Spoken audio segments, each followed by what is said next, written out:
नमस्ते, म आङछिरिङ शेर्पा एभरेस्ट टाइम्सको यो युट्युब च्यानलमा यहाँलाई हार्दिक स्वागत गर्न चाहन्छु। आज पुस्तक जात्रा सकियो पहिलोपटक नर्थ क्यारोलिनामा। यो पुस्तक जात्रामा आज हामीले यति धेरै पुस्तक देख्यौँ र त्यो पुस्तकहरूमा यति धेरै अहिले हामी सामु छौँ।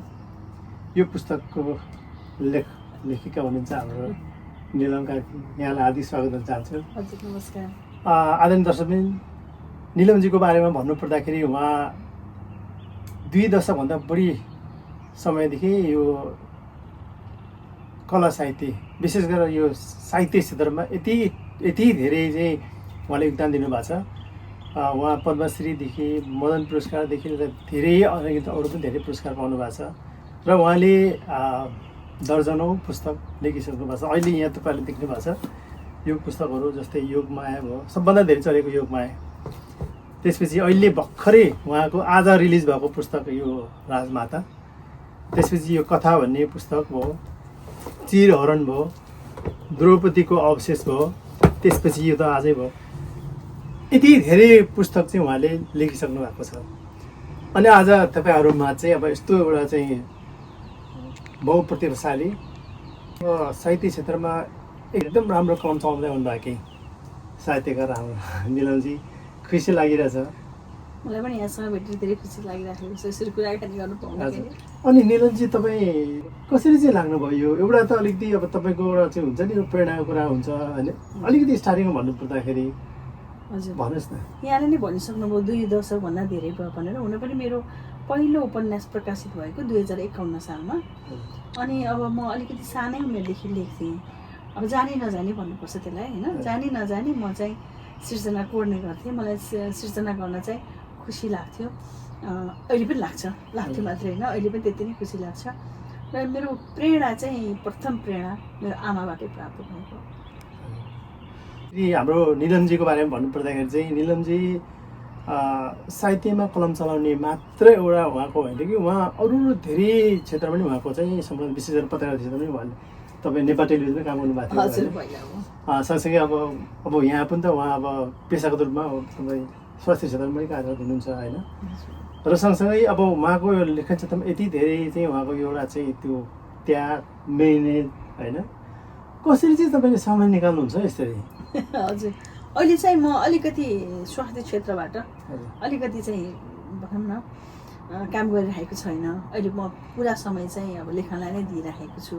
त्यसले गर्दाखेरि पनि मलाई अलिकति लेख्न अथवा चाहिँ अनुसन्धानात्मक पुस्तकहरू लेख्न पनि यहाँ त्यहाँ जुन अनुसन्धानको लागि जान पनि अलिकति सहज भएको छ।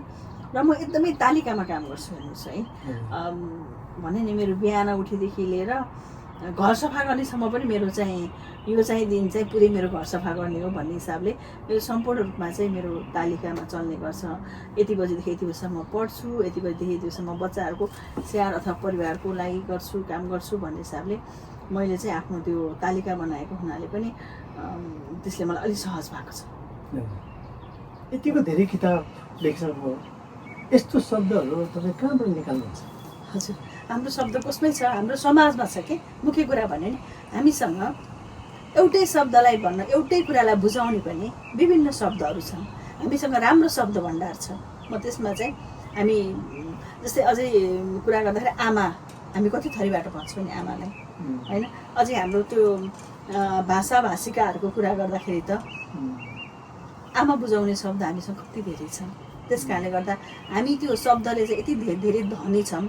जसरी हामी सांस्कृतिक रूपमा धनी छौँ नि, त्यसले शब्दमा धनी भएको हुनाले मलाई शब्दको अभाव हुँदैन। मलाई मात्र होइन, कसैलाई पनि सिर्जना गर्नको लागि शब्दको अभाव हुँदैन भन्छु म। अहिलेसम्म कुन विधामा कतिवटा पुस्तक लेख्नुभयो? हजुर, मेरो अहिलेसम्म उपन्यास 7वटा, कथा सङ्ग्रह 3वटा र कविता 2वटा। अनि सबैभन्दा बढी समय कुनमा खर्चनुभयो? यही भर्खरै प्रकाशित भएको राजमातामा। तर लामो समयसम्म मैले फेरि आफूले लेख्छु भनेर हृदयमा बोकेर हिँडेको र लामो समयसम्म चाहिँ लेख्न नसकेको, समय अभावले गर्दा लेख्न नसकेको चाहिँ चिरहरण। त्यसलाई सँगै लाग्यो हजुर त्यसलाई नै भन्नुपर्छ किनभने यो त मैले योगमा आएपछि मैले सुरु गरेको हो तर बिचमा फेरि रोकेँ होइन। त्यस कारण मैले धेरै 6-7 वर्षभन्दा धेरै मैले यसलाई चाहिँ हृदयमा र मस्तिष्कमा बोकेर हिँड्नु परेन। तर चिरहरण त मैले धेरै लामो समयसम्म 2 दशकभन्दा धेरै चाहिँ आफूसँग हृदयमा यसको विषयवस्तुहरू पात्रहरूलाई चाहिँ बोकेर हिँडेँ। अहिले यो भर्खरै प्रकाशित भएको पुस्तक जो राजमाता सुने अनुसारले धेरै पहिलाको महिलाहरूको कथा र रानीहरूको कथाहरू त्यसमा पनि त्यसमा तपाईँले कसरी अध्ययन गर्नुभयो र यो पुस्तक तयार भयो? हजुर यसमा चाहिँ मैले अब मुख्य कुरा त ऐतिहासिक पुस्तकहरू नै अध्ययन गरेँ होइन। जुन कुरा चाहिँ हाम्रा इतिहासविदहरू देश विदेशका हाम्रो देशको पनि र हाम्रो इतिहास लेखनको क्रममा त नेपालभन्दा बाहिरको इतिहासविदहरूले सुरु गरिदिनु भएको र उहाँहरूले लेखेका पुस्तकहरूबाट र इतिहासबाट जस्तै म आफूले चाहिँ शिलालेख पढेको होइन तर त्यो इतिहासबाट त्यो शिलालेखबाट उठाएर फेरि हाम्रो इतिहासविदहरूले चाहिँ जुन चाहिँ लिपिबद्ध गरेर पुस्तकमा चाहिँ अक्षरमा राखिदिनु भएको छ पुस्तकको अक्षरमा हो त्यसबाट अध्ययन गरेर जुन स्थलगत अध्ययनको लागि किनभने त्यो नेपालकै भूगोलभित्रको कथा हो त्यस कारणले गर्दा ती भूगोलहरूसम्म पनि म स्थलगत अध्ययनलाई हुन त अब यतिका समयसम्म 100 वर्ष अगाडि 200 वर्ष अथवा 600-700 वर्ष अगाडिसम्मका कुराहरू पनि छन्। त्यसले गर्दाखेरि भूगोल जस्ताको तस्तै नहोला तर माटो त त्यही छ नि त होइन। त्यस कारण स्थान त्यही हो। त्यसले गर्दाखेरि चाहिँ मैले त्यो स्थलहरूको पनि अध्ययन गरेँ। एकातिर पुस्तकको अध्ययन गरेँ अर्कोतिर चाहिँ स्थानहरूको अध्ययन गरेँ। त्यस मदन पुरस्कार पाउनुभएको यही पुस्तक हो नि? हजुर यो पुस्तक लेख्दाखेरिको क्षण अनि पुरस्कार पाउनु भएको छ हजुर अब लेख्दाखेरि मैले भने नि अब लेख्नुलाई मैले गाह्रो मान्नु हुँदैन होइन तर अध्ययन गरिरहेको क्रममा चाहिँ अलिकति गाह्रो त गाह्रै हुन्छ र किताबलाई अन्तिम रूप दिनु भनेको म आफूले प्रसव वेदना सहेको हुनाले मैले कस्तो लाग्छ भने किताबलाई अन्तिम रूप दिने अवस्थाको समय त्यो पछिल्लो 2-4 महिनाको समय भनेको एकदमै प्रसव वेदना नै हो जस्तो लाग्छ कि मलाई। र त्यो प्रसव वेदना जसरी एउटा आमाले बच्चा जन्माइसकेपछि त्यस्तो प्रसव वेदनालाई पनि बिर्सिन्छन् नि त्यस्तै गरी मैले सबै सर्जकले के लाग्छ भने पुस्तकलाई चाहिँ समाप्त गरिसकेपछि लेखिसकेपछि होइन त्यो वेदना चाहिँ बिर्सिन्छन्। त्यस कारणले गर्दा त्यो अलिकति दुःख भए पनि त्यो सुखदै हो फेरि त्यो होइन। र अर्को कुरा त्यो सुखसँग चाहिँ अर्को सुख चाहिँ त्यो जुन मदन पुरस्कार होइन जसलाई चाहिँ अब नेपालमा एउटा अलिकति हजुर महत्त्वका साथ हेरिन्छ त्यो पुरस्कार प्राप्त गर्दाखेरि त अब प्राप्तिमा दुःखी हुने त को हुन्छ होला होइन। त्यसै गरी स्वाभाविक रूपमा म पनि खुसी भएँ। कतिसम्म लाग्यो यो किताब त मैले 2 वर्षभित्रमा पुरा गरेँ हजुर। तर मैले 2 वर्षभित्र पुरा गरेँ भन्नुको तात्पर्य फेरि त्यो 2 वर्षमा चाहिँ कति घडी काम गरिस् भनेर सोध्नुहुन्छ भने मैले 2 वर्षमा चाहिँ धेरै घडी काम गरेँ। धेरै सङ्घर्ष गर्नुभयो? हजुर हजुर मैले राति पनि भनौँ न रातिमा उठेर धेरै लेखेको छु यो पुस्तक। त्यसले गर्दाखेरि म चाहिँ त्यो समयमा चाहिँ मेरो सुत्ने क्रम जाग्ने धेरै थियो। यो पुस्तकको चर्चापछि जसरी मदन पुरस्कार तपाईँले पाउनुभयो मेरो विचार अहिले त यो कला क्षेत्रमा पनि आइपुगे जस्तो लाग्छ होइन। यसको के भिडियोहरू अथवा यसको नाटकहरू के मुभीहरू के भइरहेछ हुन्छ? हजुर हाम्रो टङ्क चौलागाईजीले यसको चाहिँ हाम्रो यसलाई चाहिँ नाटकमा उतार्नु भएको थियो। अर्को कुरा चाहिँ यसलाई चाहिँ अडियो बुकमा पनि आएको छ र चलचित्रमा आउने चाहिँ कुरा भइरहेको छ तर चाहिँ आइसकेको छैन। यो योगमा के त्यस्तो कुनै स्पेसिफिक ठाउँमा तपाईँको अध्ययनले यो तपाईँको पुस्तक आएको हो या? हजुर यो चाहिँ एउटा ऐतिहासिक उपन्यास हो एक हिसाबले किनभने यो अझै जनताको इतिहास भन्छु म होइन। जनताको इतिहास सम्भवतः त्यति धेरै लेखिएको छैन। मैले त लेखेको पनि वास्तव भन्दाखेरि चाहिँ नेपालमा चाहिँ त्यसरी जनताको इतिहास लेखिएको चाहिँ त्यति महत्त्वका साथ लेखिएको पाएको छैन। मलाई मेरो एकजना गुरु दाहाले केनेदीले भन्नुभएपछि मैले चाहिँ यो कथामा चाहिँ मैले गहन अध्ययन गरेको यो विषयवस्तुमा गहन अध्ययन गरेर लेखेको हो।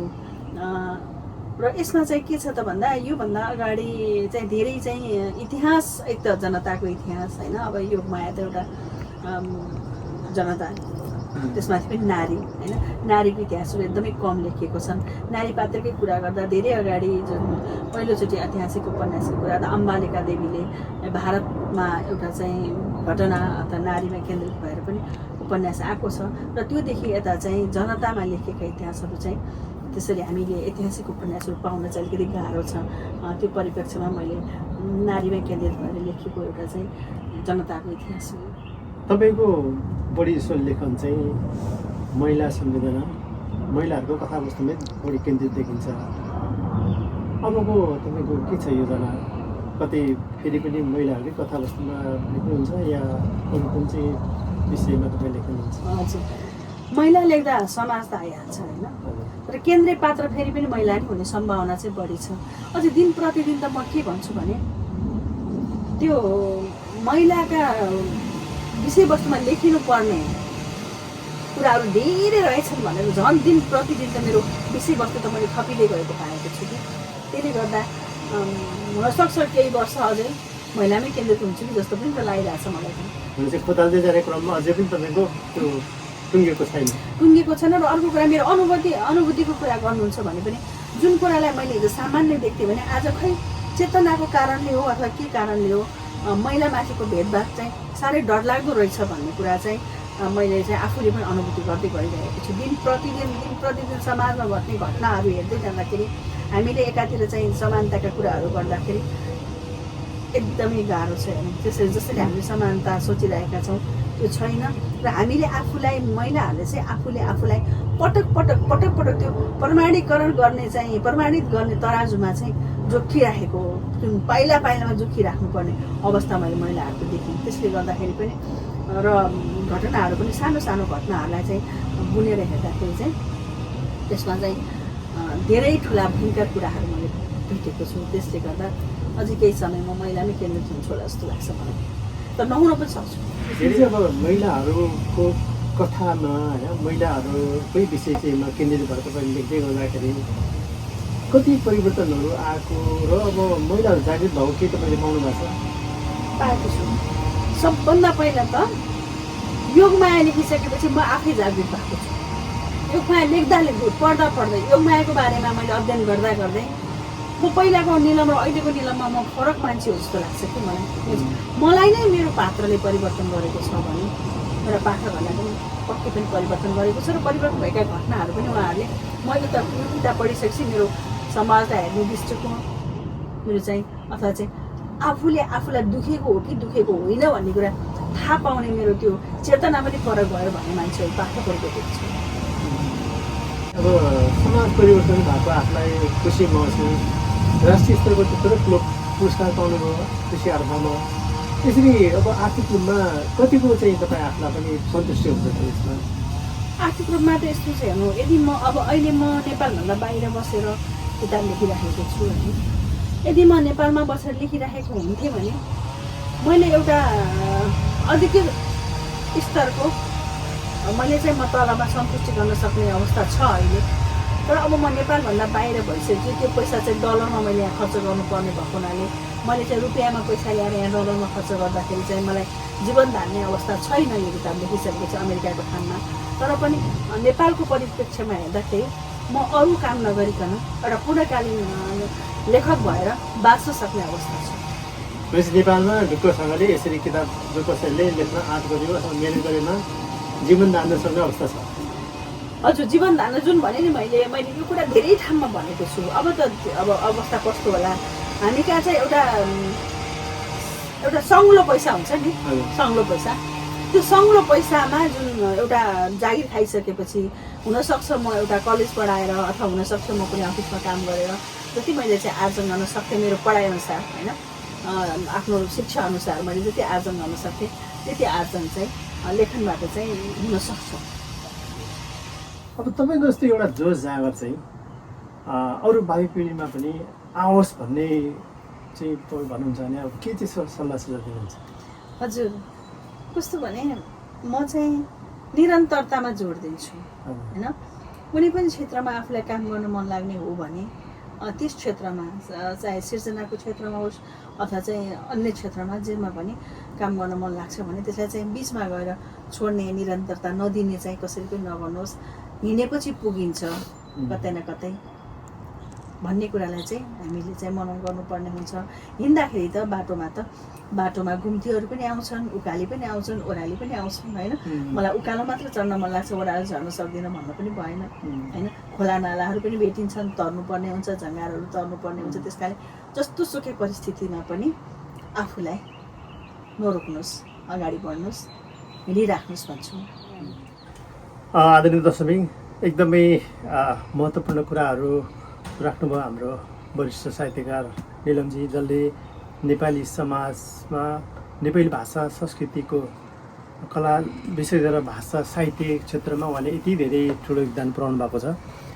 र उहाँ जस्तो एउटा वरिष्ठ साहित्यकार लेखक जसले चाहिँ यति ठुलो योगदान पुर्याउनु भएको छ, मलाई लाग्छ उहाँकै पछ्याउँदै धेरै चाहिँ नेपाली साहित्यकारहरू आउनुहुनेछ। धेरै आइ पनि सक्नु भएको छ, धेरैले गरे पनि गर्नु भएको छ होइन। र अन्त्यमा निलमजी, तपाईँले यति धेरै चाहिँ भाषा साहित्यको विकासमा ठुलो योगदान पुर्याउनु भएको छ। तपाईँलाई फेरि पनि बधाई दिँदै तपाईँको चाहिँ उत्तरोत्तर प्रगतिको र आगामी तपाईँको यो यात्रा अझै पनि तपाईँको लेख्ने यात्रा छ होइन, त्यो सफलताको शुभकामना दिन चाहन्छु। हजुर, धेरै धेरै धन्यवाद। अनि यो अवसरको लागि पनि हामी कुराकानी गऱ्यौँ, अब क्यामेराको अगाडि पनि कुरा गऱ्यौँ, क्यामेरा पछाडि पनि हामीले धेरै इतिहासको बारेमा कुरा गऱ्यौँ होइन। त्यस कारणले गर्दाखेरि म त्यो अवसरको लागि, यहाँको समयको लागि धेरै धेरै धन्यवाद भन्न चाहन्छु। र हेरिदिनु भएको हाम्रा दर्शक पाठकलाई पनि म धन्यवाद। हजुर, तपाईँहरू सबैले पढ्नु होला। हाम्रो निलमजीको 11वटा पुस्तक उहाँले प्रकाशित गरिसक्नु भएको छ। यो लेटेस्ट पुस्तक हो।